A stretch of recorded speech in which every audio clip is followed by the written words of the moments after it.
Hola, bienvenidos al Laboratorio de Fundamentos de Sistemas de Comunicaciones. Bien, es conveniente estudiar los sistemas de comunicaciones actuales desde una perspectiva evolutiva. Las técnicas de modulación y multiplexación usadas en los modernos sistemas digitales son consecuencias de una continua mejora en la calidad de los servicios de los sistemas de comunicaciones. Esta mejora progresiva ha permitido que de forma gradual haya aumentado la fiabilidad de los sistemas, la velocidad y el número de usuarios hasta valores que parecían muy difíciles de obtener hace unos pocos años. Los esfuerzos tecnológicos dedicados a la mejora de estos sistemas se sustentan sobre un conocimiento exhaustivo de las características y la problemática de los sistemas previos. Por ejemplo, es fundamental disponer de cierta perspectiva histórica sobre la evolución tecnológica de los sistemas de comunicaciones para comprender la peculiaridad de los sistemas más modernos. Además, existe cierta inercia al cambio. En efecto, cuando un servicio de comunicaciones está fuertemente implantado, su sustitución por un nuevo servicio con mejores prestaciones es a veces muy difícil e incluso, en algunas ocasiones, prácticamente imposible. La transición de la televisión analógica a la digital ha supuesto realizar grandes inversiones económicas en la industria de la televisión. Estas inversiones afectan no solo al usuario final, sino que incluyen la sustitución y actualización de las redes de transmisión y radiodifusión, la digitalización de los estudios de televisión y la formación de nuevos técnicos y, evidentemente, la actualización del parque de receptores, las instalaciones de antenas colectivas y los equipos decodificadores. En este caso concreto, la transición se ha podido realizar gracias a un importante apoyo político y legislativo que promueve estos sistemas y servicios de televisión digital. No obstante, a pesar de que también se han realizado algunos esfuerzos políticos, en otros casos, como en la difusión de la radio, la actualización a servicios digitales ha tenido muy poco éxito. Ciertamente, existen estándares digitales como el Digital Audio Broadcasting o el Digital Radio Mundial que ofrecen servicios de alta calidad de difusión musical, pero han tenido muy poco impacto comercial. De hecho, existen diferentes emisoras que han estado transmitiendo en pruebas utilizando estos estándares desde finales de la década de 1990, y varios fabricantes han comercializado equipos de reproducción compatible con estos estándares. No obstante, el impacto comercial de los mismos ha sido muy bajo, y en la actualidad muchas emisoras que estaban en pruebas han abandonado las transmisiones. Los antiguos sistemas de difusión AM y FM, sobre todo este último, sigue dominando el mercado. Todo ello significa que algunos sistemas de comunicación que fueron diseñados en la primera mitad del siglo pasado merecen ser estudiados con mucha atención, no solo por su importancia histórica y como base conceptual de los nuevos sistemas, sino también porque en muchos casos siguen siendo utilizados en aplicaciones comerciales de gran éxito. En la clase teórica se va a considerar dos sistemas de comunicaciones analógicos que han tenido una gran importancia, tanto desde el punto de vista tecnológico como comercial.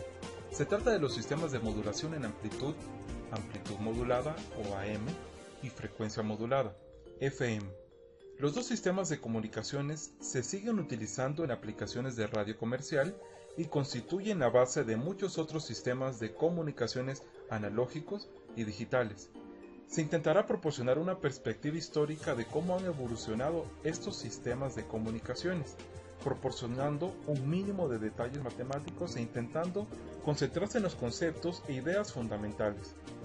Se va a intentar justificar la cadencia de las innovaciones tecnológicas teniendo en cuenta los problemas de cada uno de los sistemas de comunicaciones, las soluciones aportadas y los conflictos comerciales que en muchos casos han dificultado o han ralentizado la introducción de las nuevas metodologías.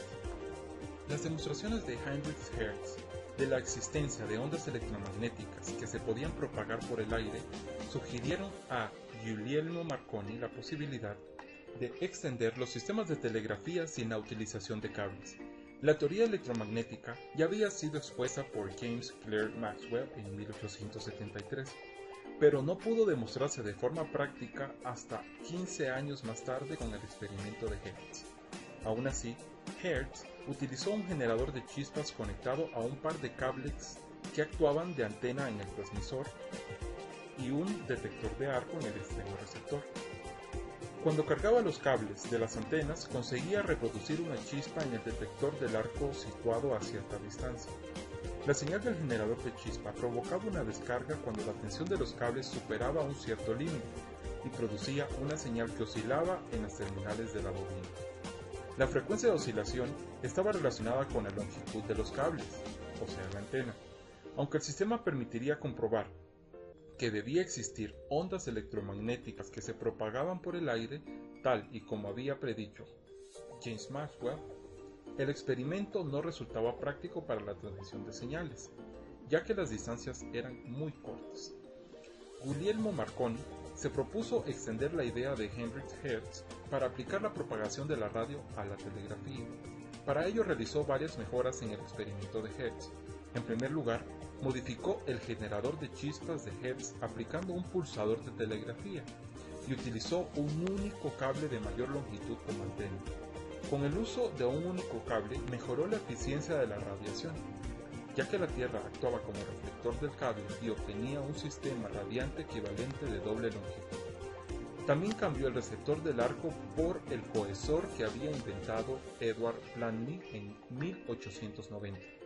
El cohesor era esencialmente un circuito con un interruptor formado por pequeñas limaduras de hierro.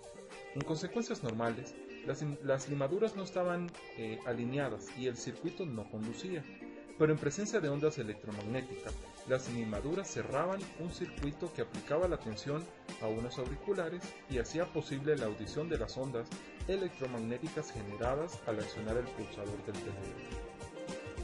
Marconi realizó la primera demostración de este sistema en Bolonia, cuando logró propagar la señal a una distancia de 1 kilómetro. Un año más tarde, Marconi emigró a Inglaterra debido al escaso interés que su invento tuvo en Italia. Registró varias patentes que fueron discutidas por otros pioneros de la radio y mejoró progresivamente su invento hasta el punto de poder cubrir distancias de 20 kilómetros en 1897, fecha en la que funda Marconi Telegraph Company, que se convertiría en una de las primeras multinacionales de las telecomunicaciones. En 1901, después de varias optimizaciones en los equipos, fue posible realizar la primera transmisión transatlántica. El telégrafo inalámbrico tuvo una gran importancia en el establecimiento de comunicaciones para la navegación. Igual que en la telegrafía con hilos, las señales que se transmitían eran pulsos modulados por frecuencia del oscilador y se podían sintonizar a diferentes frecuencias portadoras, lo que permitía compartir los recursos. Los circuitos de sintonización utilizados por Marconi no difieren considerablemente de los utilizados hoy en día. Tuvo mucha importancia en el establecimiento de comunicaciones militares durante la Primera y la Segunda Guerra Mundial. Para que los mensajes no pudieran ser descifrados por los enemigos, se encriptaba el texto original antes de iniciar la transmisión de los códigos Morse. El desarrollo de la radio es paralelo al del telégrafo inalámbrico y de muchas de las patentes e ingenios de circuitos de transmisión y recepción de señales se comparten y se disputan entre ambos sistemas. La radio se entiende como un dispositivo electrónico que permite la recepción de señales de audio por el espacio. Conceptualmente, la transmisión de voz y música resulta bastante más compleja que la transmisión de un código Morse, en la que el receptor solo debe detectar cuando se ha transmitido la portadora y producir un zumbido. La transmisión de audio requiere enviar con cierta precisión la forma de onda de la señal al auricular. El problema principal es que los circuitos de transmisión utilizados en telegrafía estaban basados en el generador de chispa, que producía una señal oscilante de manera errática, poco pura en frecuencia. Para detectar si se había producido o no un pulso de radiofrecuencia, esta señal era suficiente, pero le faltaba calidad para poder transmitir con precisión las formas de onda asociadas a la voz humana o a la música. En 1906, Frederick Werner Alexanderson, de la General Electric Company, introdujo el alternador o generador rotativo de señales alternas para la transmisión de radio. El principio de funcionamiento es parecido a la generación de la electricidad a través de turbinas, aunque en este caso se producen señales de alta frecuencia sobre los 50 kHz a potencias de 1 kW. La señal proporcionada por los alternadores era de onda continua y suficientemente pura en espectro. En 1906, Reginald Orville Fessenden utilizó un alternador para transmitir voz y música y logró reproducirlo a distancia. Un año más tarde, Lee de Forest inventó el triodo, también denominado audión, que era el componente fundamental para la transmisión, amplificación y recepción de señales de radio. En 1913, Evan Armstrong patentó el circuito regenerativo, cuyo principio es realimentar la señal dentro del audión para producir una oscilación que produce una mayor potencia y puede ser enviada a mayores distancias. A principios de la década de 1920 empezaron a aparecer las primeras emisoras comerciales, en concreto la KDKA de Pittsburgh, que se considera la primera emisora comercial y empezó a transmitir el 2 de noviembre de 1920. La emisora estaba promovida por Westinghouse para potenciar la venta de los primeros receptores que la misma compañía fabricaba para el público general. En 1921 apareció la RCA, que, como fabricante de componentes electrónicos, popularizará los receptores de radio y con posterioridad formará la primera red de emisoras comerciales de amplitud modulada, cuyos fundamentos se van a estudiar en la clase teórica. Esto es más o menos un poco de la historia de la telegrafía y las ondas electromagnéticas. Dentro de la clase teórica vamos a ver algunos elementos de este tipo de señales, lo que es su amplitud, qué significa que sea una modulación, cuando hacemos una modulación por amplitud o una modulación por frecuencia.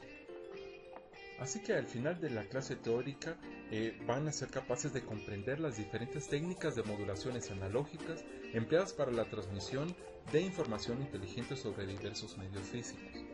En este curso experimental vamos a comprender el funcionamiento práctico de los diversos tipos de filtros analógicos y algunas de las aplicaciones.